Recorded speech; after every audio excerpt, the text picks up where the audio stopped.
Now, what is amazing about the censorship hearing is that Democrats, led by Congresswoman Debbie Wasserman Schultz, remember her, she is still a member of Congress, even though she was forced to resign in 2016 as the chair of the Democratic National Committee because she got caught, as WikiLeaks documents demonstrated, cheating on behalf of Hillary Clinton and the Democratic Party establishment, tilting the election in favor of Hillary, very likely costing Bernie Sanders that election.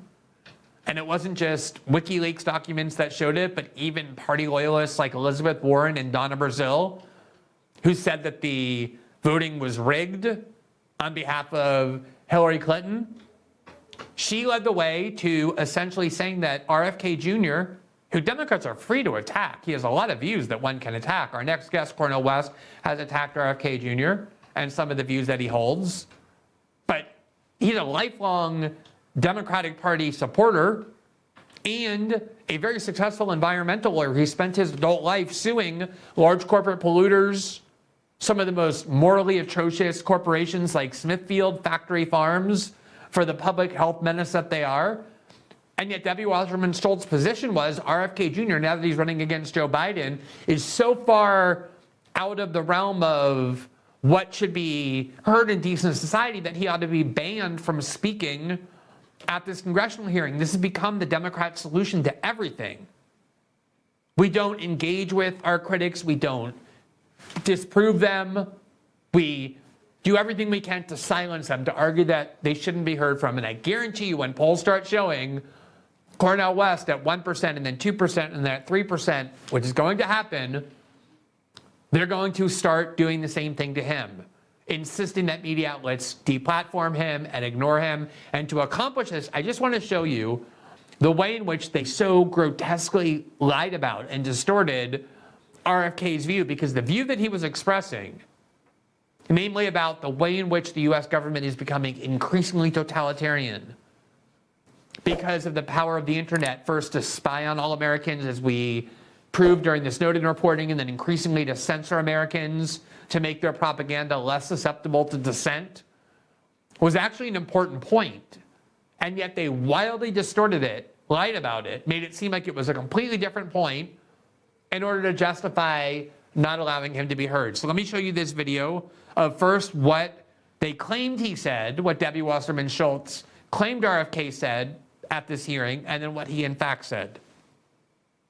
In discussing COVID public health measures, you made light of the genocide against Jewish people by saying, and I quote, "Even Hitler's Germany, you could cross the Alps to Switzerland, you could hide in an attic like Anne Frank did."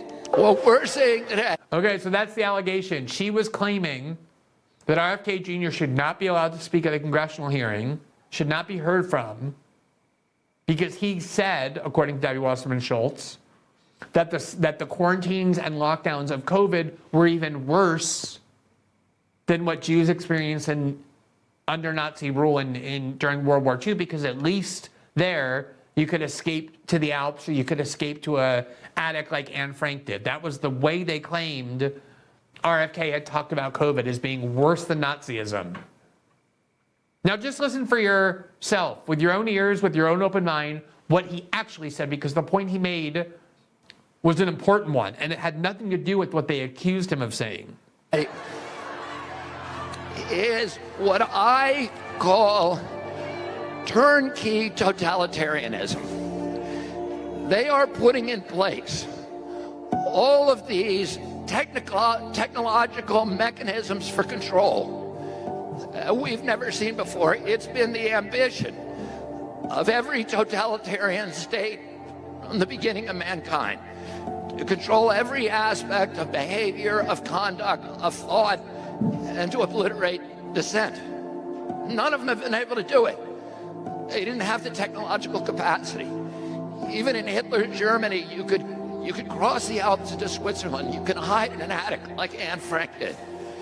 I visited in 1962 East Germany with my father and met people who had climbed the wall and escaped. So it was possible. Many died doing it, but it was possible. Today, the mechanisms are being put in place that will make it so none of us can run and none of us can hide.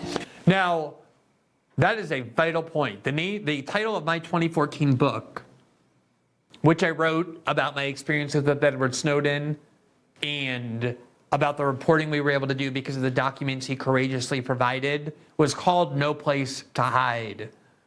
And it was called No Place to Hide based on the warning of the senator that led the Church Commission in the mid-1970s, when Democrats still cared a lot about the abuses of the U.S. security state. His name was Frank Church. He was a pretty conventional but liberal Democrat from Idaho.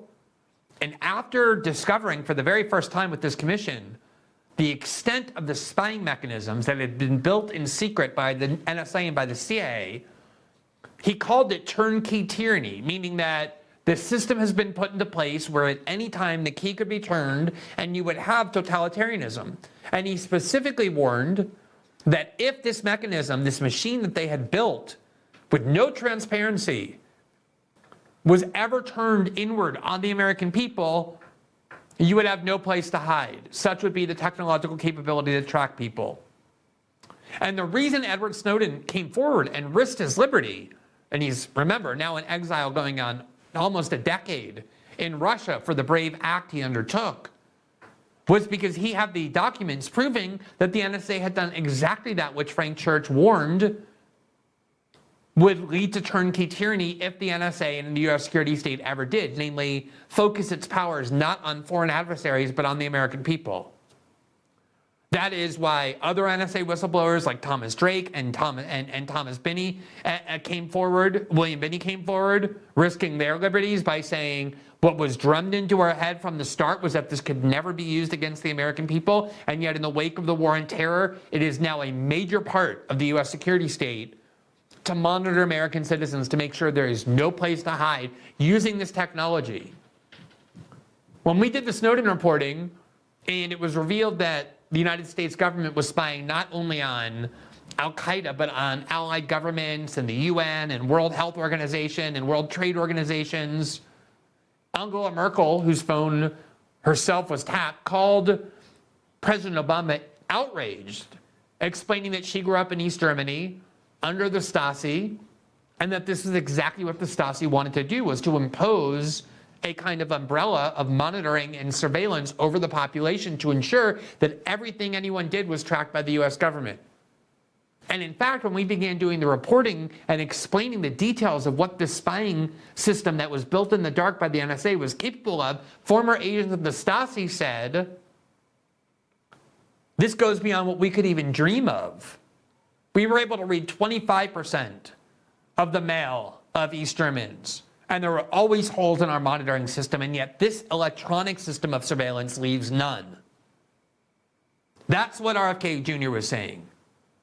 Not that the COVID regime is worse than Nazi Germany, as W. Walterman Schultz tried to claim to get him banned from the hearing. So ironic that at a hearing on censorship, their first instinct is to try and get people silenced. But instead, his point was the surveillance technology that has now been developed in the hands of the US government, combined now with the ability to simultaneously use the internet to pump propaganda through the minds of American citizens while censoring and banning dissent by labeling it disinformation, has given powers to the US government unlike any previously seen before. Thanks for watching this clip from System Update, our live show that airs every Monday through Friday at 7 p.m. Eastern, exclusively on Rumble. You can catch the full nightly shows live or view the backlog of episodes for free on our Rumble page. You can also find full episodes the morning after they air across all major podcasting platforms, including Spotify and Apple. All the information you need is linked below. We hope to see you there.